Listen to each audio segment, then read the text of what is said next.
Greystone wasn't the kind of town you'd find on a map, not unless the map was old and crumbling, its edges curled like dead leaves. It crouched in a hollow where the cornfields rolled out like a golden ocean, rippling under a sky that never quite shook off its gray. He'd lagged behind, his bad leg dragging when he stopped dead, his lantern trembling in his grip. There he rasped, pointing to the corn rows where no path ran. A light, faint and yellow, bobbed like a firefly caught in a jar.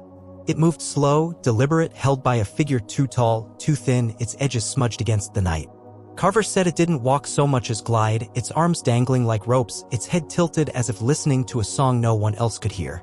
He swore he heard it too, a hum, low and mournful like a hymn sung through water. By the time the others turned, it was gone, swallowed by the fields. Word spread like wildfire through Greystone, though no one dared stoke it loud. The Lantern Man, they called him, though no one knew why the name stuck. Some said he was a ghost, tied to the well where Jem had last been seen. Others whispered he was older, a thing born of the land itself, woken by the boy's disappearance. Widow Marlowe didn't care for theories. She hung an iron horseshoe above her door and stopped speaking altogether, her eyes fixed on the fields as if waiting for Jem to stumble out, grinning, pebble in hand. The harvest came and went that year, but the Lantern Man lingered. His light flickered on the edges of sight, never close enough to chase, never far enough to forget. The hum drifted on the winsome nights, curling through open windows, tugging at dreams. Dogs whined and buried their heads under porches. Children stopped playing near the well. And in Greystone, a town that thrived on routine, the silences grew heavier, weighted with something no one could name. They locked their doors at dusk now, and the horseshoes multiplied, glinting in the dim light like prayers cast in iron. By the next autumn, the Lantern Man was no longer a tale to shrug off. He'd woven himself into Greystone's fabric, a thread of unease stitched into every harvest moon. The corn grew tall that year, its tassels whispering secrets in the breeze, and the nights stretched longer, darker, as if the sun itself feared to linger. The townsfolk adapted. They harvested fast, eyes darting to the horizon, and the children were kept indoors, their games replaced by restless pacing and half-heard songs. The Lantern Man didn't come every night, no, that would have been a mercy, a pattern to cling to. He came when the quiet was deepest, when the world held its breath. Clara Henshaw saw him next. She was a spinster of 40, sharp-tongued and solitary, living in a cottage on the town's fringe where the corn lapped at her doorstep. She wasn't one for superstition, called the horseshoes fools' trinkets, and laughed at the whispers about Jem. But that night, sleepless with a fever, she stood at her window, the glass fogged with her breath, and there he was. The light came first, a sickly glow swaying through the stalks, painting the corn gold and shadow in turns. Then the shape, a figure stretched like a shadow at noon, arms too long, head cocked at an angle that made her stomach twist. He didn't move toward her, just stood there, the lantern dangling from a hand that didn't seem to grip it so much as let it hover. Clara said the hum was what broke her. It started soft, a murmur beneath the wind, then swelled into a chorus, voices layered over voices, rising and falling like waves against a shore she couldn't see. She clapped her hands over her ears, but it burrowed deeper, a sound that wasn't sound, a feeling that crawled under her skin. She stumbled back, knocking over a chair, and when she looked again, he was gone. The corn stood still, the glow snuffed out, but the hum lingered in her skull all night, a tune she couldn't shake. She told the story at the general store the next day, her hands trembling as she clutched a tin of coffee. The men nodded, grim, and the women exchanged looks that said more than words. Old Man Carver, leaning on his cane, muttered, "Same as I saw. Same as with Jem." But Clara added something new, the lantern's light wasn't steady. It pulsed, she said, like a heartbeat, and in its flicker, she swore she saw shapes, faces, maybe, or hands pressing against glass. No one laughed at her after that. The horseshoes spread to barns and fences, a barricade of iron creeping through Greystone. The Lantern Man grew bolder. Farmers glimpsed him at twilight, his light weaving through the fields like a thread pulling tight. Milk soured in the can some mornings, and crows gathered in odd numbers, cawing at nothing. The hum became a companion to the wind, faint but persistent, and folks started hearing things in it. Names, pleas, snatches of laughter that sounded too much like Jem's. Widow Marlowe took to sitting on her porch, rocking in silence, her eyes tracing the horizon where the corn met the sky. Some said she was waiting for him to bring Jem back. Others thought she was waiting to join him. Then there was Tommy Birch, a wiry boy of 12 with a slingshot and a chip on his shoulder. He didn't buy the fear. "It's just some tramp with a lamp," he'd say, spitting into the dirt. One evening, he and his pals dared each other to the well, armed with sticks and bravado. They didn't see the Lantern Man, but Tommy came back pale, his slingshot gone. He said the well hummed, a sound that rattled his teeth, and when he leaned over to look, something looked back, a blur of light, too deep to be a reflection. He ran home and wouldn't speak of it again, but he nailed a horseshoe above his window that night. Greystone settled into a wary truce with the Lantern Man. He was their shadow now, their uninvited guest, and they learned to live with the weight of him. But the fields felt different, alive, watchful, and the harvest moon cast a light that seemed to beckon rather than warm. The hum was a heartbeat in the earth, and somewhere, out there, the Lantern Man waited. His glow a promise no one wanted to understand. Ellie Tate was 16, a wildfire of a girl with hair like spun copper and a laugh that cut through the gloom of Greystone like a blade.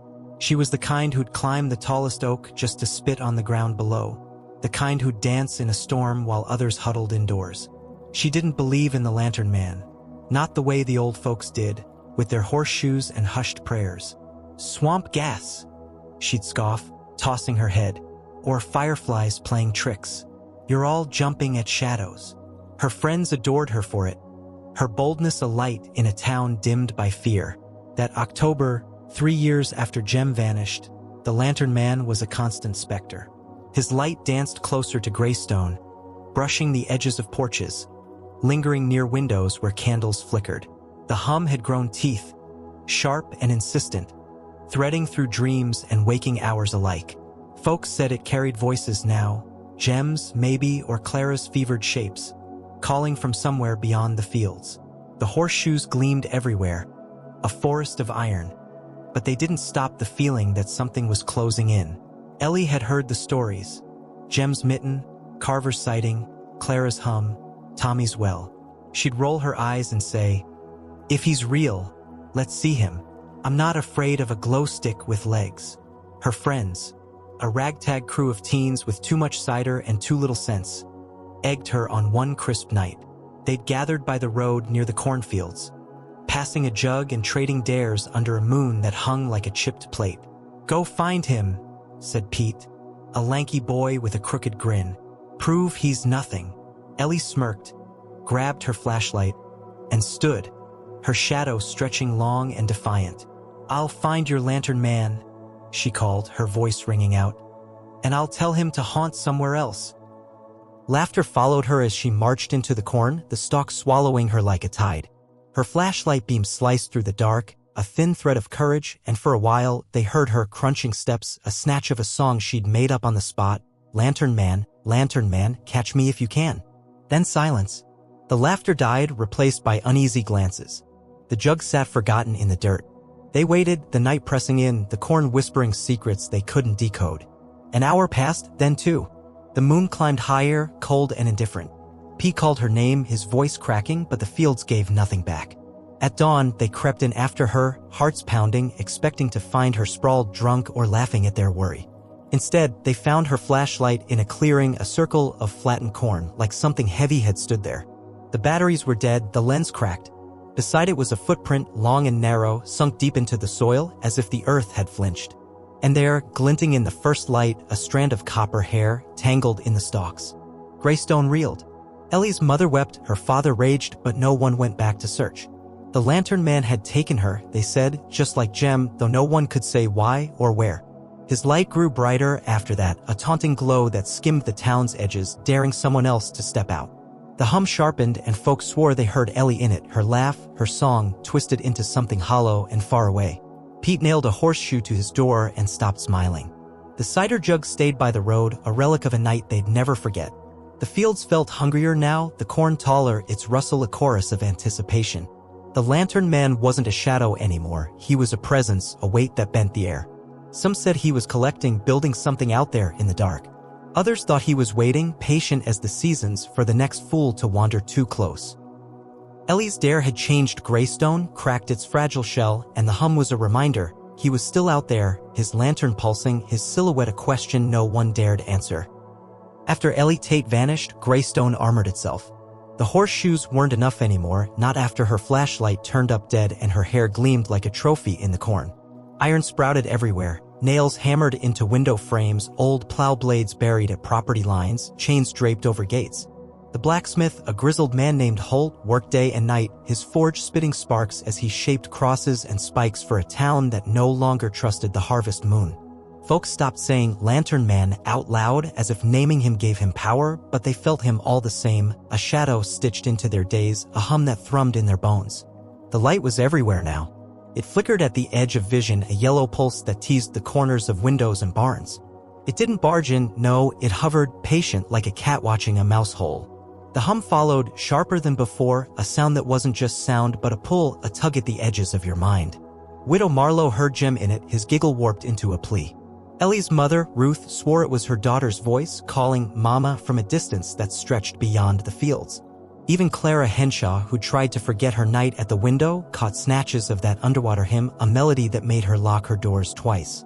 The town council met in the church, a squat building with a steeple that leaned like a tired man. Reverend Polk, all fire and brimstone, called it a devil's work, a test of faith. Pray and arm yourselves, he thundered, clutching his Bible.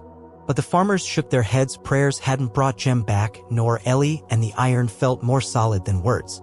They made rules, no one out after dusk, no children near the fields, no lanterns lit outside lest they draw him closer. The well was boarded up, its stones piled with salt and crossed with iron bars, though Tommy Birch whispered it still hummed beneath the planks. Nights grew strange in Greystone. The corn swayed without wind, its tassels glinting wetly under the moon as if weeping. Crows perched in silent rows, their eyes like black beads, watching the town shrink into itself. Milk curdled before dawn, bread refused to rise, and dogs howled at shadows that weren't there. Old Man Carver took to sitting on his porch with a shotgun, muttering about the figure he'd seen, how its arms swung like pendulums. He's waiting, Carver said one evening, his voice hoarse. For what, I don't know, but he's waiting. Then there was Sarah Klein, a widow like Marlowe but younger, with a boy named Daniel who was 8 and curious as a cat. She'd lost her husband to a tractor accident 2 summers back, and she clung to Daniel like a lifeline. One night, he slipped out chasing a firefly, he said later, past the iron and the rules. Sarah found him by the fence, staring into the corn, his face slack, eyes wide. The light was there, swaying not 20 feet away, and the hum was a roar, a choir of lost things. She dragged him inside, sobbing, and nailed every horseshoe she could find to the walls. Daniel didn't speak for days, just drew pictures, a tall, thin man with no face, a lantern glowing like a heart. The lantern man's presence thickened. His light brushed the church one night, casting shadows that danced on the pews through stained glass. Reverend Pope prayed louder, but his voice shook. The hum seeped into the hymns, twisting them, and the congregation left pale, clutching their crosses. Holt the blacksmith forged a massive iron ring, big enough to circle the town square, and they buried it at midnight, chanting words no one quite believed. It didn't stop the light from creeping closer, nor the hum from threading through their dreams. Greystone wasn't a town anymore. It was a fortress, bristling with iron, trembling under a sky that pressed too low. The fields watched, the corn a golden wall that hid what moved within. The lantern man didn't knock, didn't speak, but his silence was louder than thunder. And somewhere, in the hum, Jem and Ellie waited, their voices a lure, their absence a wound that wouldn't heal. I was 16 when I saw the lantern man, the same age Ellie Tate had been, with the same reckless streak that made me think I could outrun anything. Greystone was a cage by then, iron everywhere, the air thick with fear and unspoken rules. I'd grown up on the stories, Jem's mitten, Clara's hum, Ellie's dare, the way the town buckled under the weight of him. I didn't believe half of it, not really. I thought it was old folks' nonsense, a way to keep kids like me in line. But I'd heard the hum, felt it rattle my teeth some nights, and I'd seen the horseshoes multiply like weeds. I just didn't care until that night. It was late October, the fields brittle and gold, the moon a sliver sharp enough to cut. I'd been at Pete's place, sneaking cider and laughing about how we'd scare the lantern man off with firecrackers if he showed. Curfew loomed, and I took the shortcut home, through the corn, because I was too stubborn to stick to the road. The stalks towered over me, rustling soft and steady, and the air smelled of frost and earth. My boots crunched, my breath puffed white, and for a while, it was just me and the night, the hum a distant murmur I could ignore. Then the quiet hit. Not silence, silence is empty, natural. This was something else, a stillness that pressed against my ears, heavy and alive. The corn stopped swaying, the wind died, and I froze, heart thumping. I turned, slow, and there he was, not 10 yards away, his lantern glowing soft as a dying star. The light pulsed, faint but steady, casting shadows that bent the stalks into shapes I didn't want to name. He was tall, too tall, his body stretched like dough pulled thin, arms dangling past his knees. His head was cocked, listening, but his face, God help me, his face was a smudge, a blur where eyes and mouth should have been. The hum started then, low and creeping, wrapping around me like fog. It wasn't just sound, it was weight, a tide pulling at my bones, tugging me closer. I heard things in it, Jem's laugh, Ellie's song, a chorus of voices I didn't know, all twisted together, calling without words. The lantern flickered, and in its glow I saw flashes, hands pressing against nothing, faces I almost recognized, trapped in that sickly light. He didn't move, didn't chase, just stood there, watching, and I felt his gaze, heavy and old, like he'd seen centuries pass and found them wanting.